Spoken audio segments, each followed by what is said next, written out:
This is from people.com.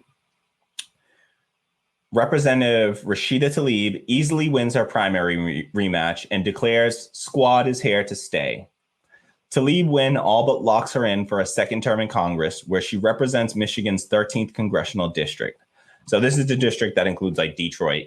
And Rashida Tlaib has won her first, race in 2018, when she came into Congress, and she has been, had a massive impact already. Really fought for working class policies, just not back down. Resisted Trump from the left in an actually substantive way, instead of the sometimes resistance from the right that we see from corporate Democrats.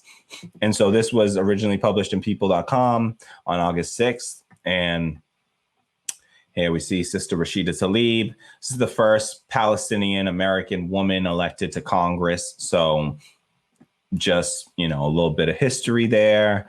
And so Representative Rashida Tlaib, one of four lawmakers of color who make up the squad, easily won her Democratic primary race this week and declared the Progressive Congressional Group, a prominent conservative target, is here to stay. So while the race had been expected by some to be close, and that's an important thing to note because the establishment and the media were making this out to sound like this was going to be some really close race leading up to this thing. Like, they said how many times that this thing is going to be, they expect it to be like, razor thin. Maybe she loses her seat here. That was all the news you were reading leading up to it. And it was just wishful thinking. They thought that they could just like wish that into existence. But while the race had been expected by some to be close, Tlaib, 44, defeated repeat opponent Brenda Jones after earning more than 66% of the vote in Michigan's 13th congressional district, according to the New York Times. 66%, y'all. 66.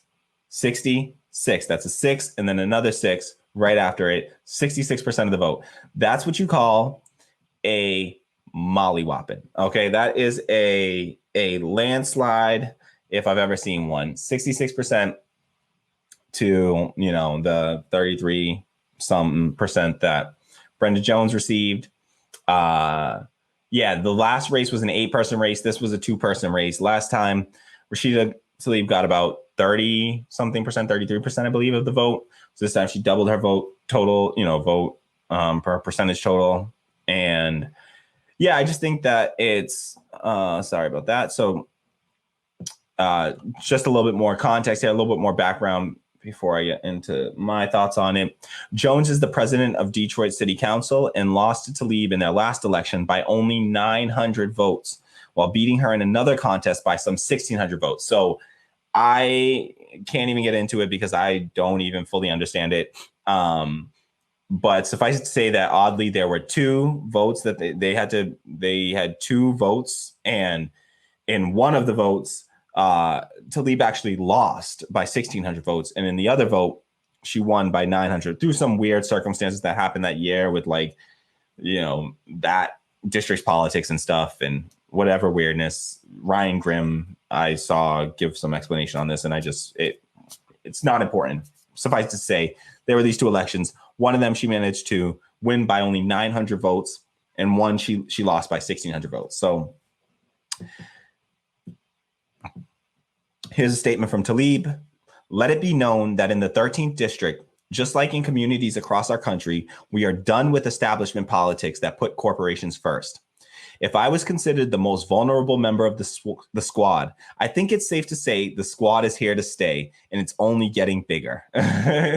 So that's awesome because that's what all the news was saying. They were saying that she was the most vulnerable member of the squad, that her seat wasn't safe. Ilhan Omar has a race coming up as well. She's going to be fine. She's going to be reelected. And they're pouring crazy amounts of money into against Ilhan Omar. Some wild amounts of money are coming against her, and there's definitely some Islamophobic shit going on there. People hate her because she has really strong, proper left-wing rhetoric on the apartheid state in Israel. As a Muslim woman and a hijabi wearing Muslim woman, She is just a symbol and a flashpoint for people on the right, and they just cannot stand her. And yeah, like the FDR quote, they hate her and she welcomes their hatred, and it's beautiful to watch. And so that's the thing. If Rashida Tlaib was considered the most vulnerable and she handily won her race, then that's that. What that's proving is that when people get into Congress and they actually do what their voters sent them there to do, and they fight for working class policies and for populist economic policies, and they go out there and they resist both the Republicans as well as the Democratic Party from the left, that's popular, and that people will vote for you again. When they see AOC, won her primary, it was wild. There was another one, like 70-something% of the vote or something, AOC pulled, and for her second vote. So, what it's proving is that if you manage to get in there and you do what you say you're going to do, and you actually fight for these policies, and you don't back down to both to the Republican Party, but also to Democratic Party establishment, and you buck that trend, and you actually go out there and espouse the policies that your constituents believe in and that are popular policies in the country. And make no mistake, left-wing policies are the more popular policies in the country when you actually poll on the individual issues instead of just asking people what they identify as. So it's very, it's a heartening thing to see, and it's a good sign for the left that when we get into power, and as long as we use our power to actually help working class people, that is just popular, and you can continue. You don't even have to do too much campaigning. And mind you, Rashida Tlaib raised a ton of money in this race, and she outraised her opponents tremendously. I don't think Ilhan Omar is lucky enough in that case, because they've come in so hard against Ilhan Omar and they've piled millions of dollars against her. I think that Rashida Tlaib outraised her opponent. Like, I don't know exactly. I'm going to see if they mention in this story. I don't think they do, but she outraised her significant. Okay. However, voters overwhelmingly sided with Tlaib, who built a prominent political profile and gathered endorsements from the likes of House Speaker Nancy Pelosi and Vermont Senator Bernie Sanders, as well as a $2.9 million to $140,000 advantage in fundraising. So more than 10 to 1.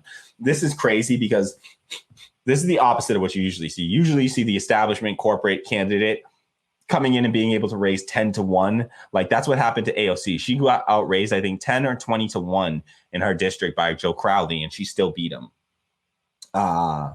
So yeah, this is just encouraging, and I love to see it. And, props to Rashida Tlaib, and shout out to Rashida Tlaib, who just proved all of the media and establishment political, consultants.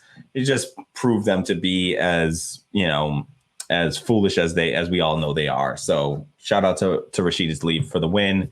It's a good win, and it's a meaningful win for the left. And it's a statement about progressive politics and left-wing politics and how it's winning politics. It's not just good policy, it's good politics as well to be on the left and to fight for left-wing labor movements and working class politics.